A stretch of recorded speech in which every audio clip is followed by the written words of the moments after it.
Mesdames, Messieurs, bonsoir. Bienvenue dans votre journal du 1er octobre. Les syndicats doivent mobiliser demain pour cette première journée d'action contre la réforme des retraites, un samedi. Une journée dédiée habituellement à l'activité commerciale. Alors qu'en pensent les commerçants tourangeaux? Vont-ils bénéficier de la manifestation ou bien en pâtir? Élément de réponse dans ce journal. Et également sur ce plateau, Christian Angel, le secrétaire départemental de la CGT. Bonsoir, on vous retrouve tout à l'heure. Bonsoir.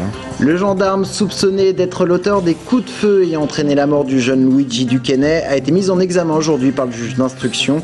Il était entendu ce matin au tribunal de Blois dans le cadre de l'enquête. Des voisins vigilants à Saint-Cyr-sur-Loire, une expérimentation est menée dans le quartier de la Minardière. Elle vise à réduire la délinquance en créant un dispositif de veille par les habitants eux-mêmes, un dispositif basé sur le modèle anglo-saxon. Enfin, le réalisateur Bertrand Tavernier est l'invité de la rédaction. Il viendra nous parler de son nouveau film Madame de Montpensier. Rendez-vous après ce journal. C'est un pari pour les syndicats, mobiliser un samedi contre la réforme des retraites. Autant dire qu'il faut faire aussi bien que les dernières journées de mobilisation. Pour en parler, nous recevons Christian Angel, secrétaire départemental de la CGT d'Indre-et-Loire. Bonsoir. Bonsoir. Alors, avant de parler de la mobilisation de demain, il y a cette problématique que l'on aborde ce soir. Comment les commerçants perçoivent-ils cette journée d'action alors que le samedi est le jour de la semaine où ils réalisent leur meilleur chiffre d'affaires? Eh bien, ils semblent partagés sur la question, comme le montre ce reportage de Sabrina Meloult et de Christophe Brousseau. Aujourd'hui, la rue nationale est plutôt calme. Pourtant, demain, dès 15h, l'avenue ne désemplira pas. De nombreux militants se sont donné rendez-vous pour manifester contre la réforme des retraites. Un samedi pas comme les autres donc, qui pour certains commerçants représente un véritable manque à gagner. C'est sûr que ça nous dessert, puisque bon, les gens ils défilent, ils font beaucoup de bruit, c'est bruyant. Nous, on vend des beaux vêtements, c'est une clientèle quand même très, très chic, qui n'aime pas le bruit, qui aime quand même être très conseillée, très chouchoutée. Donc, ce n'est pas les jours où elles se déplacent, bien au contraire. Elles nous téléphonent pour nous dire qu'elles ne viennent pas, qu'on maintienne bien leurs vêtements de côté, même les retouches ou autres, qu'elles viendront un autre jour. Donc, pour nous, ce n'est pas bon du tout. Pourtant, d'autres commerçants ont pris l'habitude de profiter de ces événements qui se sont multipliés ces derniers temps. Et à la fin d'une journée comme celle prévue demain, la recette n'est pas du tout la même pour tout le monde. Les manifestations de ce genre, c'est le jackpot. On ne peut pas nier que les gens, une fois le défilé fait, avoir crié, vociféré, défendu leur retraite, eh ben, ils se désaltèrent. Alors si évidemment le soleil est de la partie, là alors c'est encore mieux. Les gens s'éclatent souvent dans ce coin-là. Nous, financièrement, ça nous a fait un petit peu plus de limonade. Un peu plus de limonade pour se désaltérer, mais pas seulement. Dès 15h, les militants prendront sûrement leur goûter. En tout cas, c'est ce qu'a prévu la Micaline, qui, ouverte sur la rue nationale, a décidé de doubler ses quantités de viennoiseries. Oh bah c'est de la vente d'impulsion, là les gens ils passent, voilà, ils voient un pain au chocolat, ils prennent un pain au chocolat, ils auront une petite faim, ils prennent un petit sandwich, c'est de la vente d'impulsion. Plus que de la vente réfléchie, les gens ne viennent pas prendre leur repas ici chez nous. Ils passent, ils voient qu'on est ouvert, ils s'arrêtent, ils consomment. Si certains commerçants attendront résignés la fin de cette bruyante course demain, d'autres anticipent et se tiennent déjà prêts à faire face à un rush qui annonce un samedi un peu plus juteux que les autres du mois. Alors Christian Angel, est-ce que vous craignez d'être l'un des responsables de la baisse du chiffre d'affaires ou de l'augmentation du chiffre d'affaires des commerçants? Écoutez, il faut inviter les commerçants à revendiquer auprès du gouvernement et du patronat, puisque ce sont eux qui aujourd'hui bloquent sur la question des retraites. Et donc, c'est ce qu'on va venir dire, nous, en tout cas, au gouvernement et au patronat, encore une fois, dans les rues de Tours demain, c'est qu'on ne veut pas de cette réforme. On veut une retraite à 60 ans, avec 75% du salaire, avec des questions, en traitant la question de la pénibilité, des femmes, etc., quoi. Alors, on en vient à cette journée de demain. Mobilisation un samedi, c'est quand même un pari risqué. Il faut faire aussi bien que les dernières journées de mobilisation. Donc c'est un pari risqué, mais c'est un pari où on invite déjà tous ceux qui sont déjà venus, puisqu'il y a eu 23 000, 25 000 manifestants à Tours, pas forcément les mêmes entre le 7 et le 23, et puis tous ceux qui disent qu'ils ne peuvent pas participer aux manifestations, puisque c'est pendant le temps de travail, pendant des journées de travail, où ils gardent leurs enfants, les petits-enfants, etc.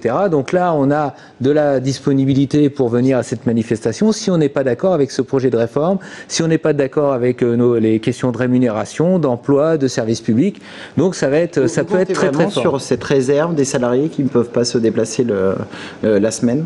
Écoutez, hier, on a aussi fait un petit rassemblement devant la permanence du sénateur Leclerc, puisqu'il ne semble, lui non plus, il semble sourd à ce qu'on dit.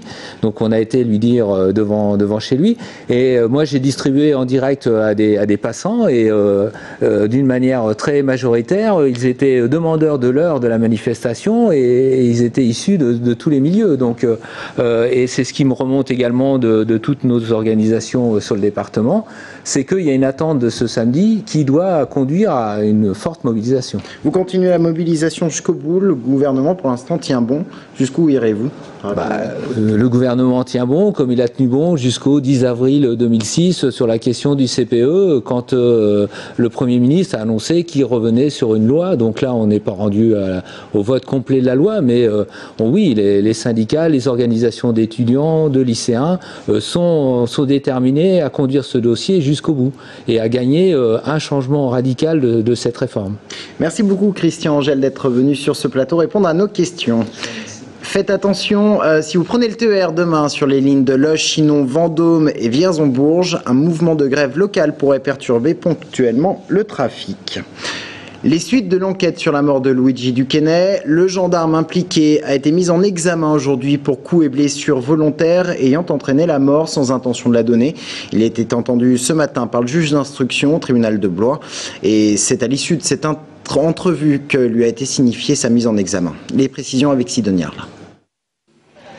L'avocat de la famille Duquesne l'avait annoncé de façon prématurée, mais la mise en examen du gendarme soupçonné d'avoir tué par balle Luigi Duquesne a bien eu lieu ce matin au tribunal de Blois.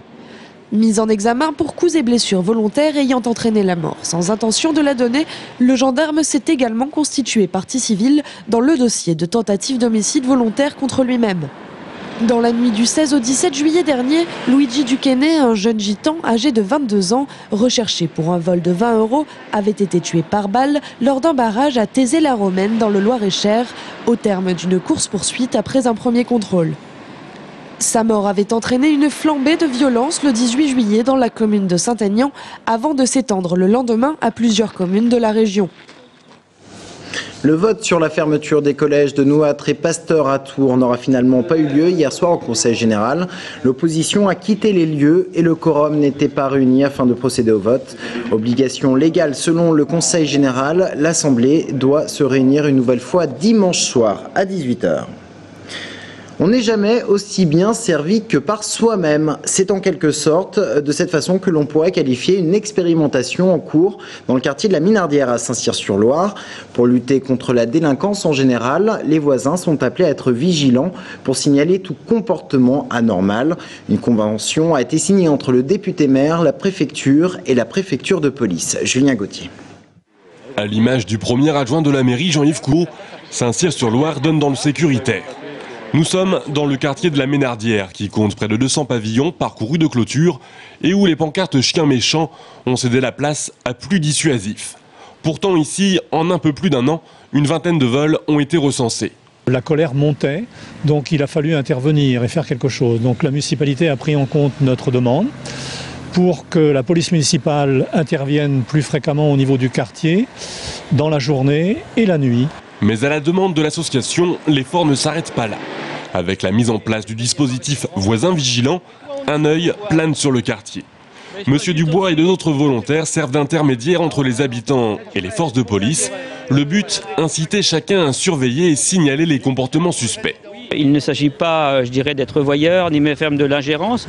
Il suffit simplement de développer au titre du quartier une proximité de manière à faire en sorte que d'éventuelles personnes désireuses de mal faire puissent s'écarter pour ne pas réaliser ce pourquoi elles avaient prévu d'être là, tout simplement. Depuis 2 ans, ce dispositif d'origine anglo-saxonne s'est d'abord développé et répandu dans le sud-est de la France pour gagner du terrain.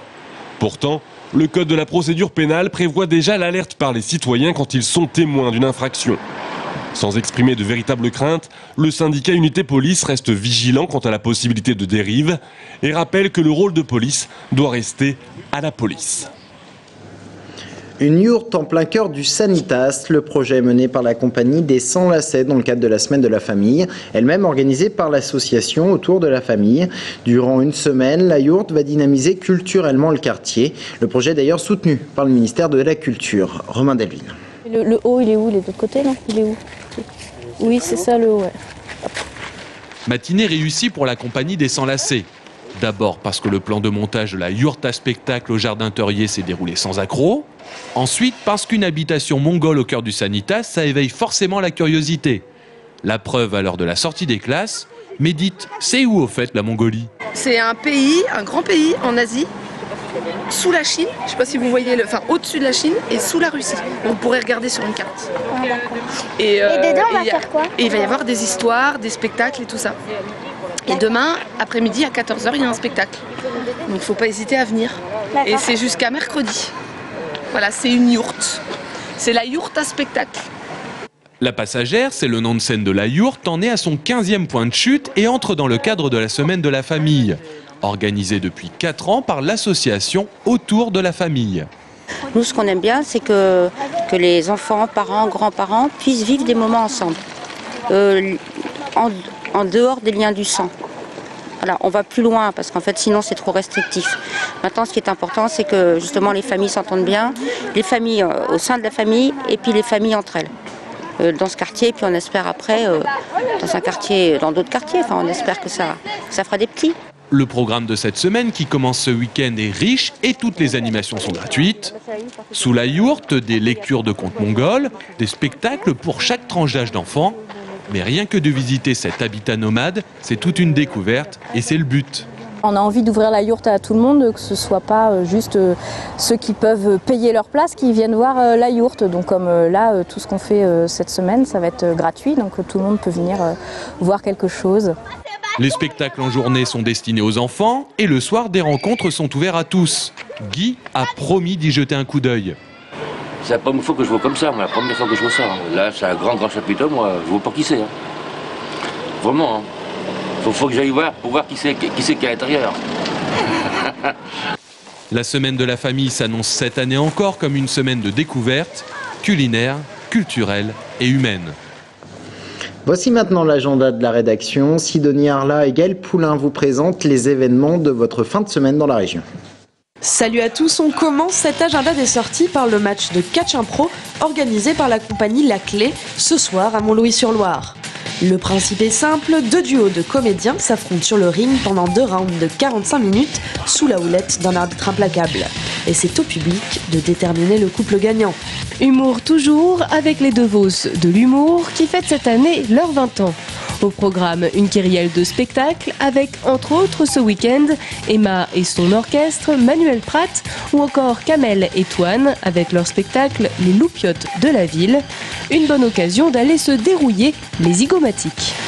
Passionnés de fleurs ou jardiniers du dimanche, ce week-end, les Floralies du Val de l'Indre seront pour vous l'occasion d'en savoir un peu plus sur les plantes. Le thème de cette année, fleurir et jardiner autrement, avec différents ateliers pour tout savoir sur la taille des rosiers et des arbustes, ou encore se tenir au courant des dernières avancées en matière de jardinage sans pesticides. Les amateurs de photographie argentique seront ravis de mettre la main à la pâte avec l'atelier cyanotype organisé par l'artiste Claude Boucher ce dimanche. Ils pourront ainsi réaliser des papiers photosensibles grâce à un procédé peu connu inventé en 1842. Ça va guincher au Grand Hall ce week-end avec la guinguette géante. 2 pistes de danse, 2 orchestres et pas moins de 11 accordéonistes pour une après-midi et une soirée placée sous le thème de la danse. Alors on révise un peu son pas de 2 et on cire ses chaussures pour aller enflammer la piste. La 2e édition de Nature au cœur met l'architecture verte à l'honneur ce week-end.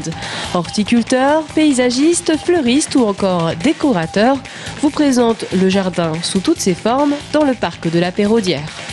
Maintenant, vous n'avez plus que l'embarras du choix, alors bon week-end à tous. Fin de cette édition, merci de l'avoir suivi, bonne soirée à vous.